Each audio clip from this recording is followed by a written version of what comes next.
कार्तिक एक उच्च घराने से ताल्लुक रखता था और उसने कई सालों की कड़ी मेहनत के बाद कुंडलिनी भी जागृत कर ली थी। अगर अभिमन्यु इस प्रतियोगिता में भाग लेता तो जीरो की सहायता से शायद तीसरे स्थान तक आ सकता था, लेकिन पहला स्थान उसकी पहुंच से बाहर था, क्योंकि उसके पास कुंडलिनी के बीज का अभाव था। और इस कारण कार्तिक जैसे प्रबल योद्धा के आगे अभिमन्यु टिक नहीं पाता।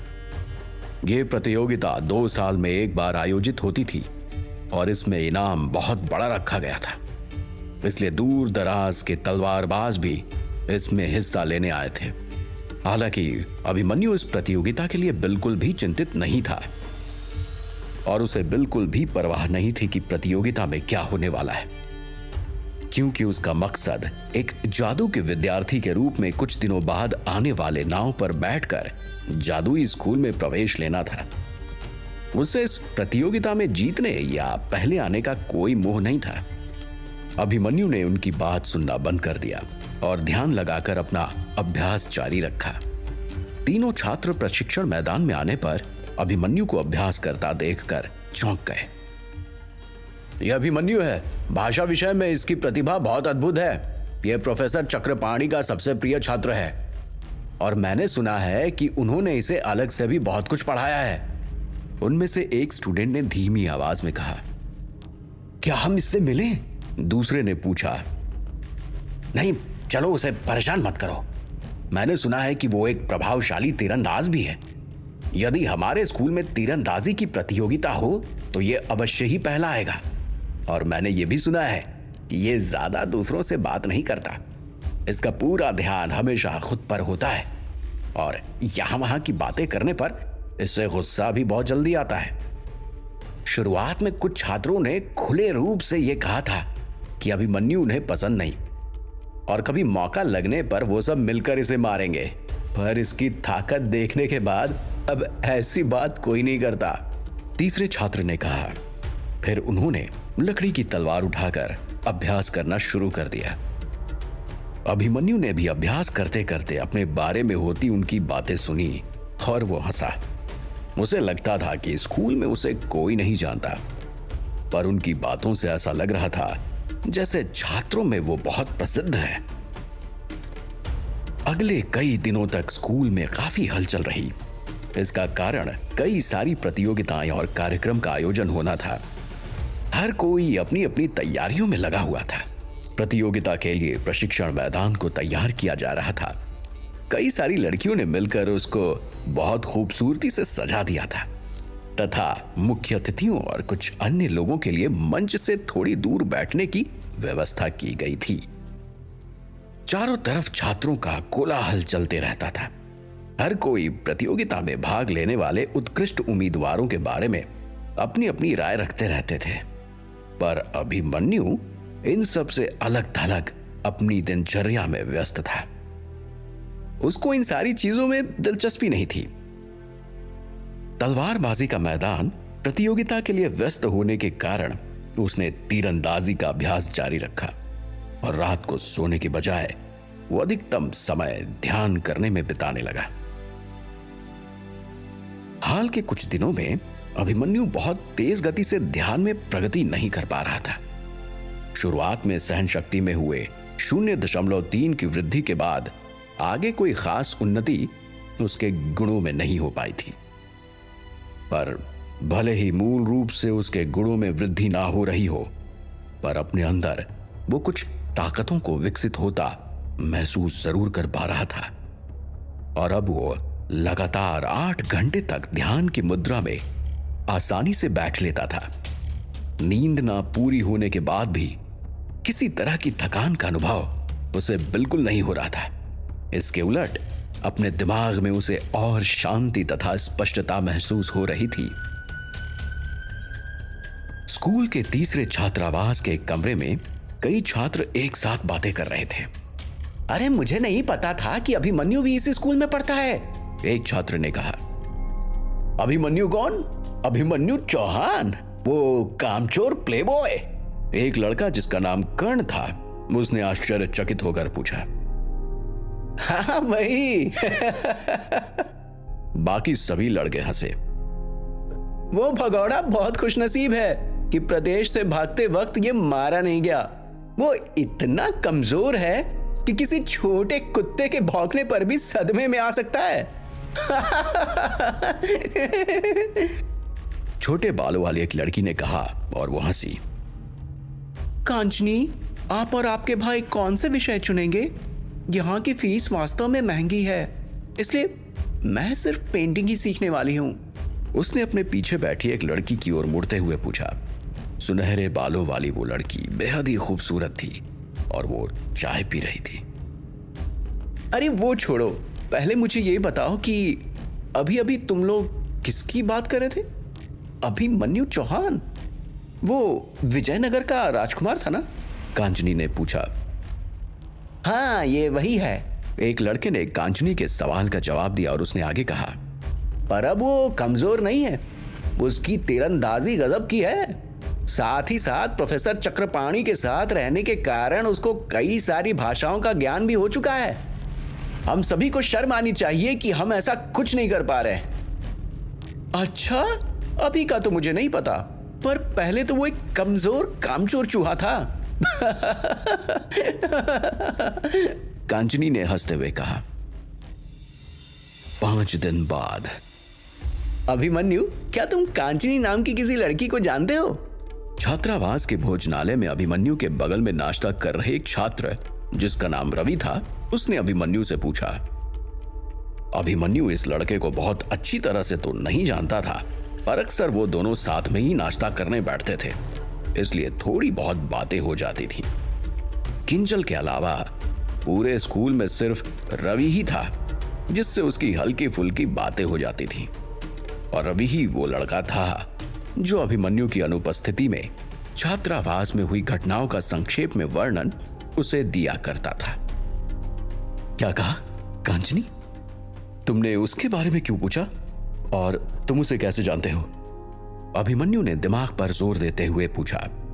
उसे याद आया कि सल्लेड़गढ़ के महाराज की छोटी बेटी का नाम भी कांचनी था और किसी लड़की के कारण एक बेतुकी सी प्रतियोगिता के दौरान घोड़े से गिरकर अभिमन्यु मारा गया था।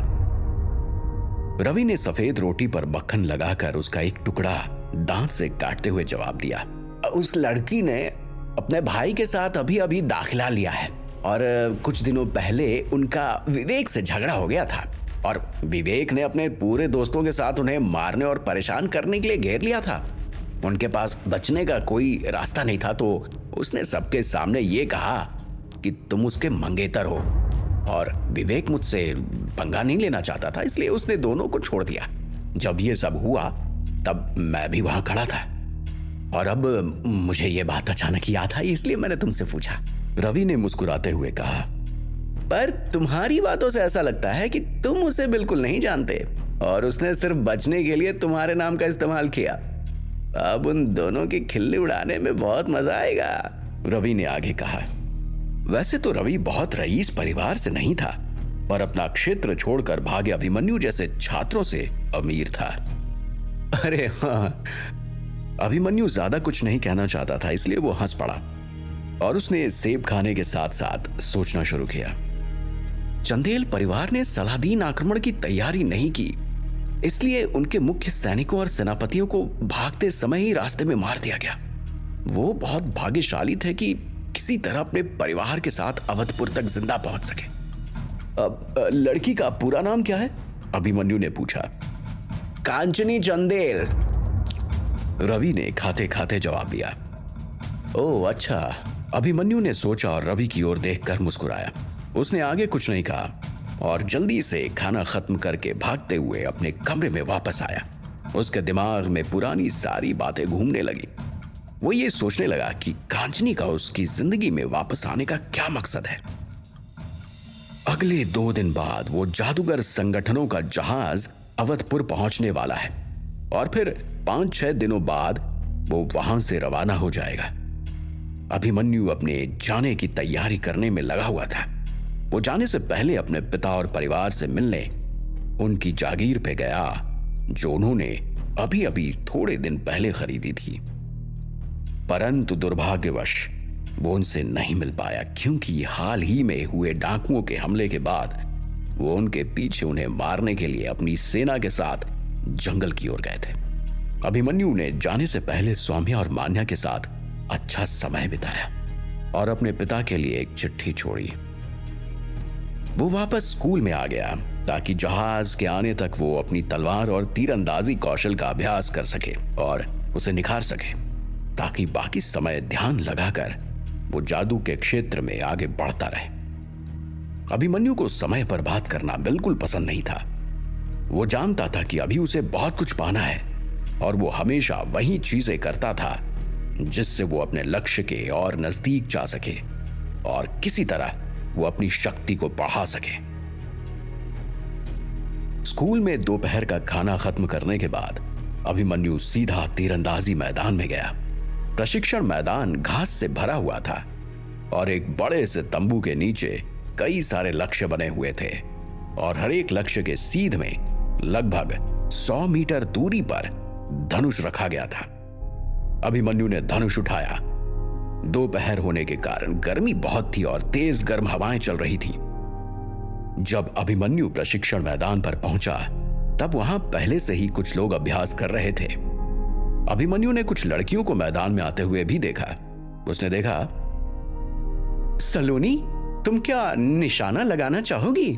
लड़कियों में से एक ने पूछा। जरूर, सलोनी ने उत्तर दिया।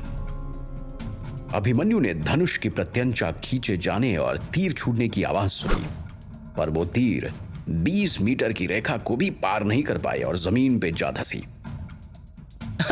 बहुत अच्छे सलोनी, तुम बहुत अच्छी हो। हालांकि ये कोई बहुत प्रतिभाशाली शॉट नहीं था, पर वहां खड़ी ज्यादातर लड़कियां इतना भी कर पाने में असमर्थ थीं, इसलिए सलोनी का शॉट सबको तुलनात्मक रूप से अच्छा लगा था। हाय, 20 मिनट पहुंचाना बहुत बड़ी बात है, पर मैं हैरान हूं कि सलोनी ने इसे कितनी आसानी से कर लिया। सलोनी सच में एक बहुत अच्छी तीरंदाज है। सारी लड़कियां एक एक कर सलोनी की तारीफ करती रहीं। तुम सब मेरा मजाक उड़ा रही हो ना? सलोनी ने पूछा। नहीं नहीं, बिल्कुल नहीं। सारी लड़कियों ने लगभग एक साथ जवाब दिया। हाँ, अगर मेरा भाई यहां होता ना तो उसका तीर कम से कम 7वें लक्ष्य के आसपास तो जरूर लगता। वो बहुत अच्छी तीरंदाजी करता है, कांचनी ने कहा। हाँ, अच्छा, मेरी बहन भी कर सकती है। वो आसानी से 5वें छल्ले तक पहुंच जाती। एक अन्य लड़की ने जवाब दिया। तीरंदाजी के मैदान में 100 मीटर की दूरी पर रखे लक्ष्य के पहले 9 छल्ले एक सीध में लगे होते हैं और उन्हीं छल्लों में से गुजरती हुई तीर को लक्ष्य तक पहुंचना होता है। स्कूल में एक औसत छात्र मुश्किल से लक्ष्य को भेद सकता है और अगर कोई 5वें छल्ले तक पहुंच पाए तो वो एक अच्छे तीरंदाज की श्रेणी में आ जाता है। अगर बात तीरंदाजी कौशल की हो और अभिमन्यु का नाम निकले, ऐसा कैसे हो सकता है? मैंने सुना है कि वो 10 में से 9 बार 9वें छल्ले तक लक्ष्य को निशाना बना सकता है, सलोनी ने कहा। अच्छा, क्या ये सच है कांचनी? तुम्हें तो पता ही होगा, तुम तो उसकी मंगेतर जो हो। एक अन्य लड़की ने कांचनी से पूछा। हाँ बिल्कुल, इसमें कोई शक है। वो आसानी से ऐसा कर सकता है। जब हम एक दूसरे के साथ प्रेम संबंध में थे तब वो मुझे कई बार तीरंदाजी मैदान पे ले गया था और उसने बिना किसी समस्या के हर बार सही निशाना लगाया। चेहरे पर घमंड के साथ कांचनी ने जवाब दिया। कांचनी की आवाज अभिमन्यु तुरंत पहचान गया। ये वही लड़की है जिसके कारण अभिमन्यु की जान गई थी और ध्रुव की आत्मा उसके अंदर आ गई। पर अभी अभिमन्यु ने उसकी बात पर ज्यादा ध्यान ना देकर अपना अभ्यास जारी रखा, क्योंकि अभिमन्यु बिना चिप के सहारे लक्ष्य भेदन की कोशिश कर रहा था। इसके पहले तक उसने हमेशा निशाना लगाने के लिए चिप की मदद ली थी, पर अब वो अभ्यास करके इतना पारंगत हो गया था कि चिप की सहायता के बिना भी 90% सटीकता हासिल कर लेता था। काफी देर तक अभ्यास करने के बाद अभिमन्यु ने अपना धनुष अपने बगल में रख दिया और आराम करने की सोचकर अपने कमरे की ओर चल दिया। जब वो दालान से गुजर रहा था तो उसने वहां कुछ सुंदर लड़कियों को खड़े देखा और उसमें से एक कांचनी भी थी। उसे लगा कि यही सही समय है जब उसे कांचनी से बात करनी चाहिए, इसलिए वो उन लड़कियों के पास आकर रुका। अचानक उसके ऐसे आकर रुकने पर एक लड़की ने पूछा, तुम्हें क्या चाहिए? हम तुम्हारी कैसे मदद कर सकते हैं? तुम कांचनी हो ना? बहुत दिनों से मुलाकात नहीं हुई। तुम्हारे क्या हाल चाल हैं? अभिमन्यु ने चेहरे पर एक हल्की मुस्कान लाकर एक गोरी और खूबसूरत लड़की से पूछा। कांचनी के चेहरे का रंग सफेद पड़ गया। वहां खड़ी सारी लड़कियां उलझन से एक दूसरे की ओर देखती रहीं। क्या अभिमन्यु कांचनी की वजह से अपनी राह से भटक जाएगा? क्या एक बार फिर से कांचनी की वजह से उसकी जान पर बनाएगी? मैं कांचनी नहीं हूं, वो है। उस गोरी लड़की ने घबराते हुए अपनी दाईं ओर एक दूसरी सुंदर लड़की की ओर इशारा करते हुए कहा। अच्छा, मैंने पहचाना नहीं। अभिमन्यु ने एक नकली आश्चर्य भरा चेहरा बनाकर कांचनी की ओर देखा और कहा, मैं अभिमन्यु। कांचनी, बहुत दिनों बाद तुमसे मिलकर खुशी हुई। कांचनी अभिमन्यु और अपने बाकी दोस्तों से आंख चुरा रही थी। वो समझ चुकी थी कि उसका भांडा फूट गया है और उसके झूठ का पर्दाफाश हो चुका है, जो उसने अपने दोस्तों से कहा था और उन्हें बताया था कि अभिमन्यु उसका मंगेतर है। अभिमन्यु जो करना चाहता था वो सही तरीके से हो गया। वो सबको ये बताना चाहता था कि कांचनी से उसका कोई लेना देना नहीं है। पिछली बार इसी लड़की के लिए अभिमन्यु ने चुनौती स्वीकार की थी और घोड़े से गिरकर उसकी मौत हो गई थी, पर ये उसे एक बार देखने तक नहीं आई। अगर वो बूढ़ा मजदूर किसी तरह उसे घोड़ा गाड़ी पर महल तक नहीं लाया होता तो पता नहीं अभिमन्यु का क्या हुआ होता। अब अभिमन्यु पूरी तरह से बदल चुका था और उसे रिश्तों और अपने कर्तव्यों की परख होने लगी थी। लेकिन वो फिर भी नहीं चाहता था कि मुसीबत से बचने के लिए कोई उसके नाम का इस्तेमाल करे, इसलिए उसने सबके सामने सच बयां कर दिया। कांचनी को उसके दोस्त तिरस्कार की नजरों से देख रहे थे और थोड़ी देर में वो सबसे दूर अपने कमरे में भाग गई। अभिमन्यु, कांचनी ने कहा था कि तुम उसके मंगेतर हो। क्या ये सच है? और अगर हाँ, तो तुम उसे पहचानते कैसे नहीं? उस गोरी लड़की ने पूछा। क्या मैं और इसका मंगेतर? बिल्कुल नहीं। अभिमन्यु ने ना में सिर हिलाया और आगे कहा, हम सिर्फ एक साथ कुछ दिन पढ़े थे। हम तो अच्छे दोस्त भी नहीं थे और बहुत दिनों बाद देखने के कारण मैं उसे पहचान नहीं पाया। मुझे बिल्कुल नहीं पता कि उसने ये झूठ क्यों बोला। मैं जानती थी कि आप जैसा कुशल और प्रभावशाली लड़का कांचनी जैसी लड़की से प्यार कर ही नहीं सकता। आप पूरे स्कूल में प्रसिद्ध हैं और हम सब आपके दोस्त बनना चाहते हैं, सलोनी ने कहा। अभिमन्यु थोड़ी देर तक लड़कियों से बात करता रहा और फिर सीधा अपने कमरे में आ गया। क्योंकि अब उसका मिशन पूरा हो चुका था, इसलिए वो अपना और वक्त बर्बाद नहीं करना चाहता था। अभिमन्यु जानता था कि कांचनी क्या सोच रही होगी। उसे अच्छे से पता चल चुका था कि वो कितनी नकली है। इधर कांचनी ने सोचा था कि अभिमन्यु को इस बात से बहुत खुशी होगी अगर उसे पता चले कि कांचनी ने उसे अपना मंगेतर बताया। आखिर पिछले स्कूल में वो कांचनी के आगे पीछे जो करता था और यहाँ अभिमन्यु की प्रेमिका बनने पर उसकी इज्जत सभी स्टूडेंट्स की नजर में पड़ रही थी, क्योंकि कई छात्रों ने वर्तमान में अभिमन्यु की प्रशंसा जो की थी। उसने सोचा था कि अभिमन्यु अब भी उससे बहुत प्यार करता होगा, इसलिए उसके साथ रहने का मौका कभी नहीं छोड़ेगा। लेकिन वो इस बात से अनजान थी कि अभिमन्यु अब वो पहले वाला कमजोर प्लेबॉय नहीं रह गया था। अफवाह फैलने के बाद लोगों ने कांचनी और उनके दोस्तों के साथ मजाक करना शुरू कर दिया। सच्चाई सुनकर विवेक ने उन्हें सबक सिखाने की कोशिश नहीं की, केवल उन्हें कई बार चेतावनी दी।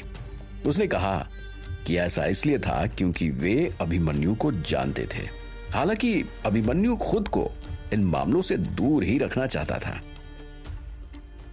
एक हफ्ते का समय जल्दी बीत गया और अभिमन्यु की सहन शक्ति बढ़कर 2.9 हो गई। जादूगर संगठनों का दल आखिरकार बंदरगाह पर पहुंच गया। अभिमन्यु 10 अन्य लोगों के साथ वहां इंतजार कर रहा था। उसने अपना सफेद सूट पहना हुआ था। उसकी पीठ पर एक काला बैग और कमर पर चांदी की क्रॉस गार्ड तलवार थी।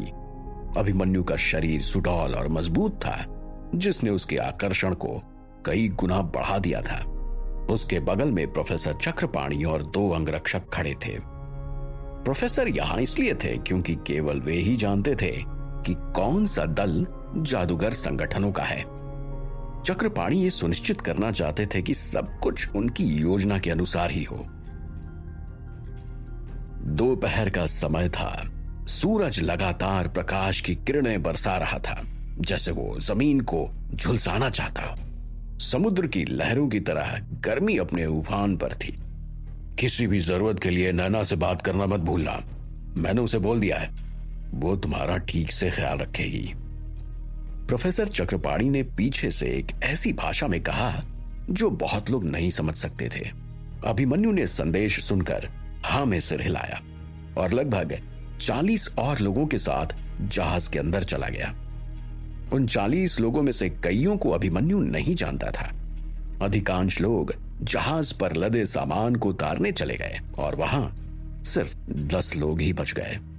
अभिमन्यु के बगल में लगभग 18 साल का एक लड़का खड़ा था और उसकी दाहिनी ओर लगभग 17-18 साल की एक खूबसूरत लड़की खड़ी थी।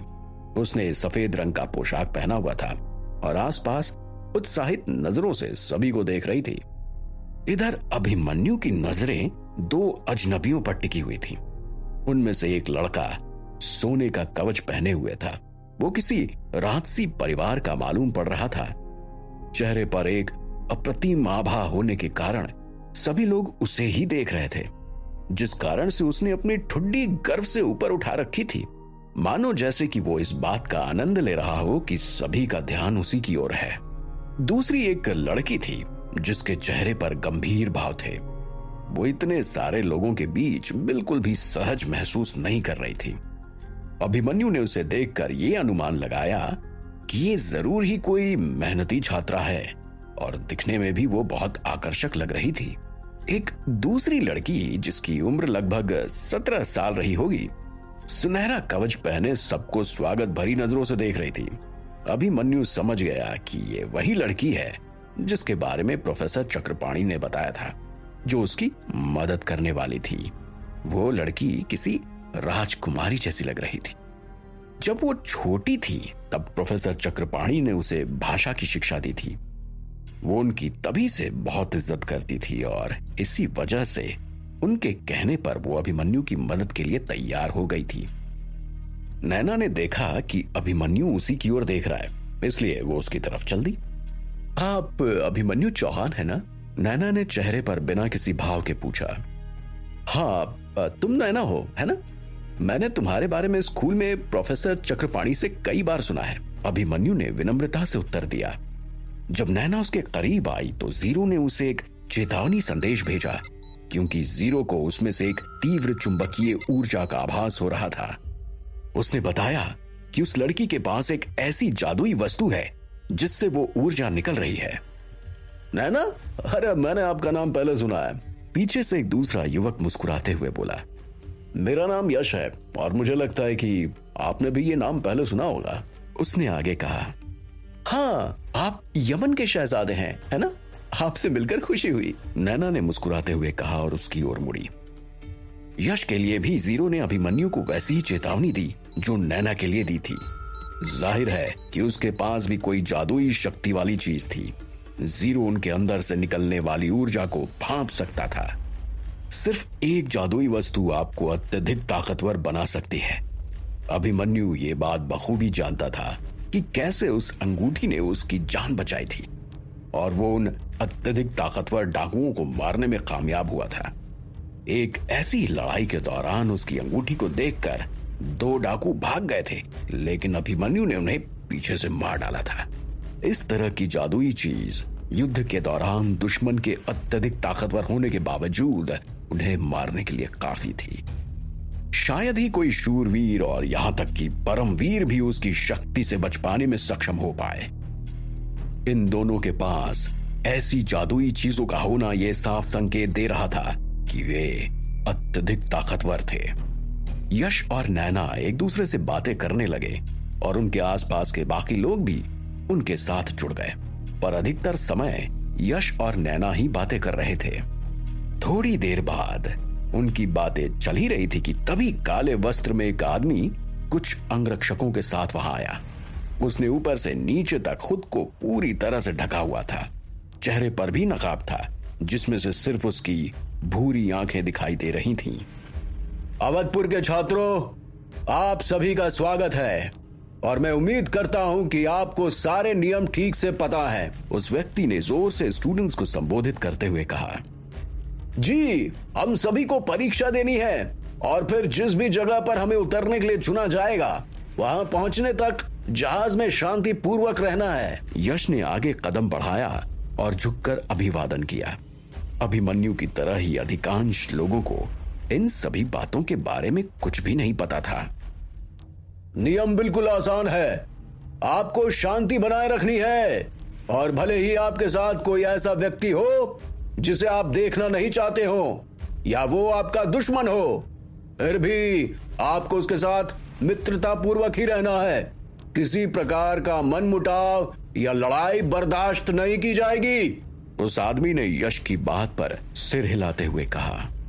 सभी लोग मेरे पीछे चौथी मंजिल वाले हॉल में पहुंचे। उस आदमी ने जहाज के कोने में बने प्रवेश द्वार की ओर इशारा करते हुए कहा। मेरे पीछे ही रहना, नैना ने अभिमन्यु के कानों में फुसफुसाते हुए कहा। अभिमन्यु जानता था कि नैना के साथ रहने में ही भलाई है, क्योंकि एक तो प्रोफेसर चक्रपाणी ने उसे उसकी मदद करने के लिए कहा है और दूसरा उसके पास जादुई वस्तुएं हैं जिनकी वजह से वो ताकतवर भी है। इसलिए अभिमन्यु को किसी मुसीबत में फंसने से बचा सकती है। अभिमन्यु बाकी लोगों के साथ चौथी मंजिल पर पहुंचा। अभिमन्यु ने भीड़ में दो जुड़वा बहनों को भी देखा था। वो दोनों उसे बहुत प्यारी लग रही थीं। अब तक जहाज नदी के रास्ते समुद्र में उतर चुका था और कई देशों से होकर गुजर रहा था। रास्ते में कई और लड़के और लड़कियां जहाज पर चढ़े। सब अच्छे परिवारों से थे, ऐसा उनके रहन सहन को देखकर पता चल रहा था। अभिमन्यु ये समझ चुका था कि अगर नसीब और प्रोफेसर की सिफारिश ना होती तो वो शायद इस जहाज पर कभी नहीं चढ़ पाता, क्योंकि इस पर सिर्फ अत्यधिक रईस घर के बच्चे ही दिख रहे थे।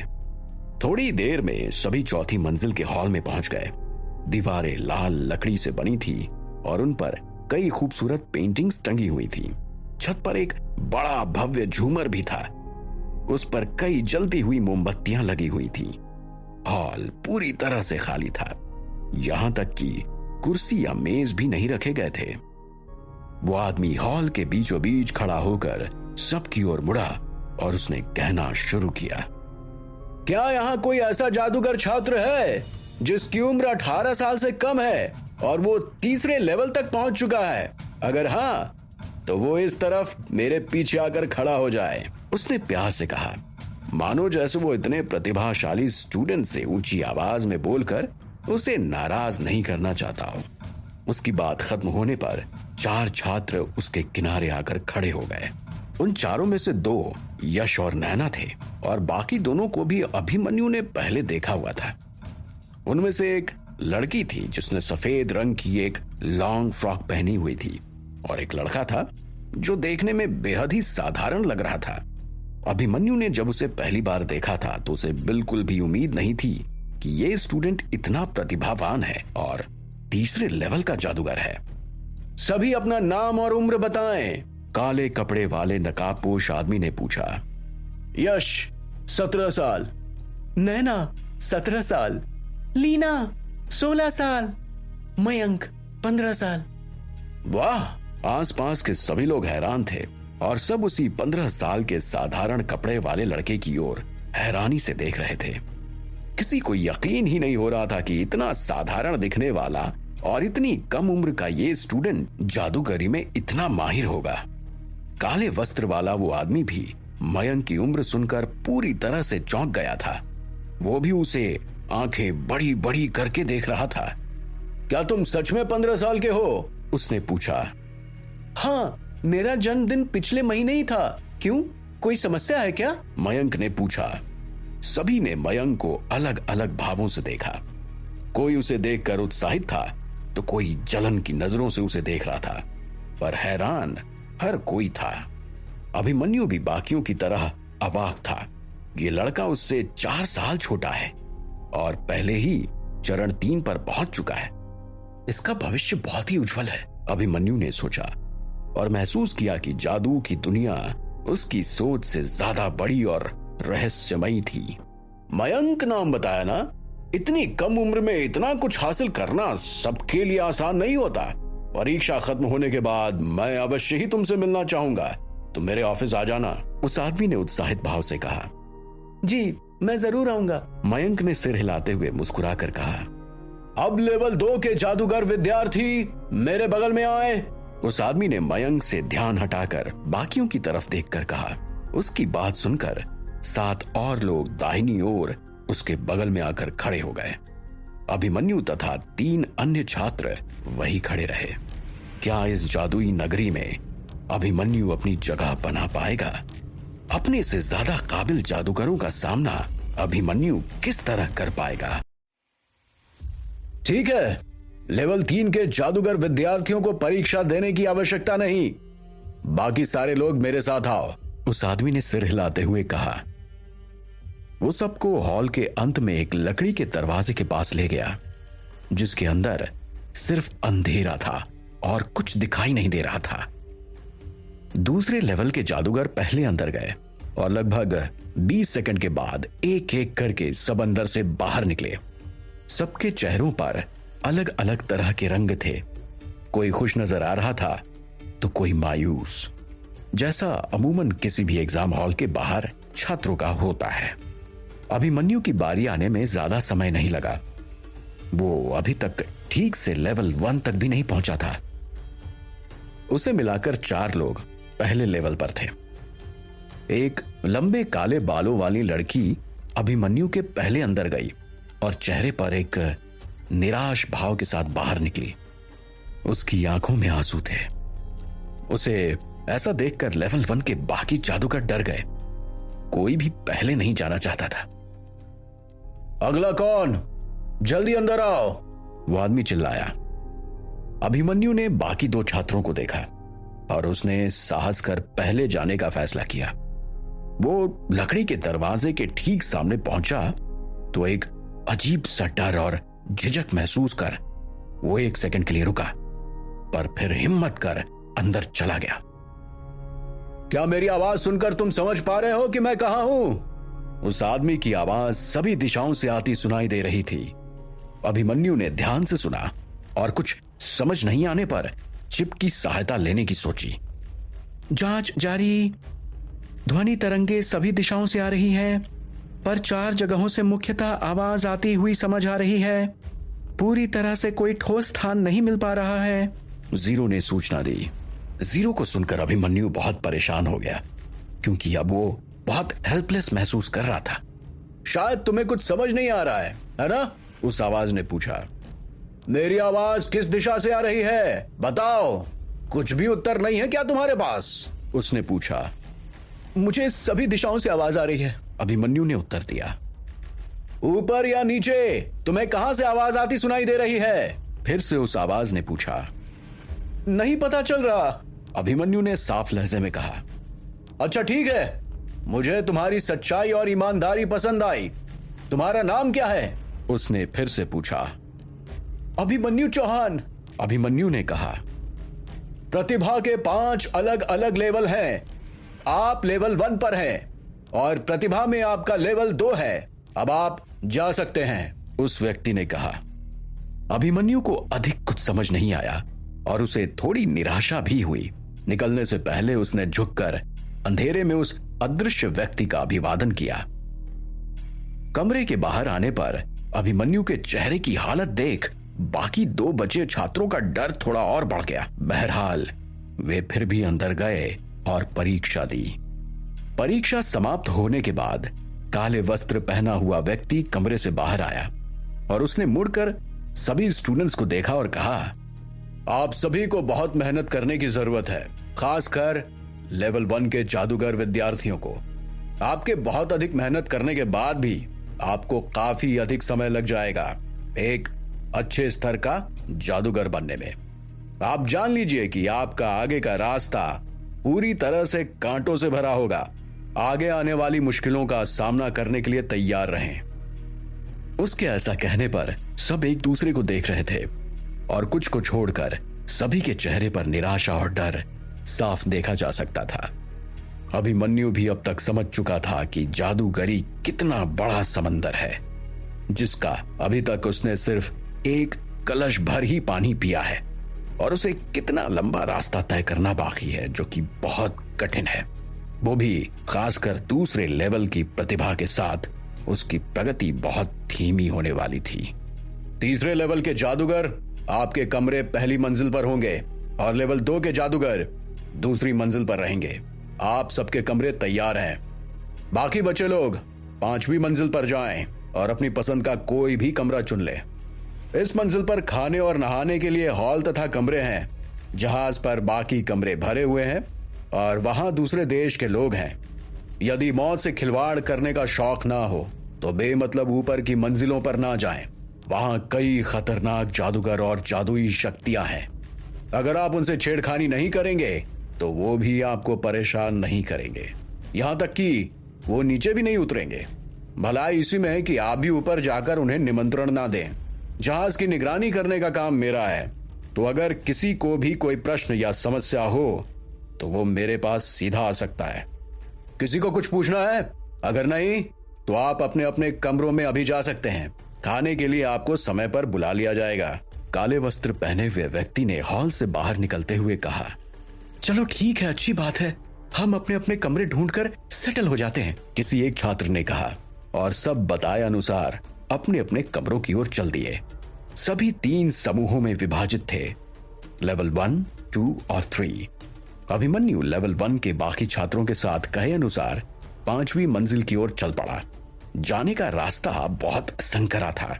कुछ लोग ऊपर से नीचे उतर रहे थे, पर अभिमन्यु सिर्फ अपने साथी जादूगर छात्रों को देख रहा था और उनसे बात कर रहा था। उसने बाकी लोगों पर कोई ध्यान ही नहीं दिया। अभिमन्यु सबसे पीछे चल रहा था। उसके आगे एक आकर्षक लड़का था जो एकदम गोरा था और उसके बाल लाल रंग के थे, और दूसरा लड़का कम उम्र का था जिसने सफेद रंग की पोशाक पहनी थी और बड़े बालों में वो बहुत अलग सा दिख रहा था। समूह में सबसे आगे एक लड़की थी जिसके बाल उसकी कमर तक आते थे। पूरे जहाज पर अभी तक अभिमन्यु ने उससे आकर्षक लड़की नहीं देखी थी। ये वही लड़की थी जो परीक्षा से निकलने के बाद रो रही थी, लेकिन अभी वो थोड़ी शांत और रिलैक्स लग रही थी। सब शांति से चल रहे थे। तभी गोरे लड़के ने चुप्पी तोड़ी और कहना शुरू किया, जैसा कि हम सब लेवल 1 के जादूगर छात्र हैं और सबकी हालत एक जैसी है, तो क्यों ना हम एक दूसरे से थोड़ी जान पहचान कर ले। वो मुस्कुराया। मेरा नाम नीरव है और मैं 18 साल का हूं।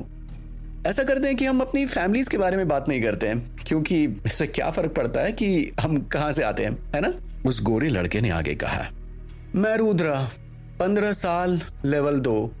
मुझे लगता है कि हम इस जहाज में सबसे कमजोर हैं। लाल बालों वाला दूसरा लड़का अपने सबसे अच्छे दोस्त के बाद बोला। बोलते समय उसके चेहरे पर एक निराशा भरी मुस्कान थी। अभिमन्यु, 19 साल, लेवल 2।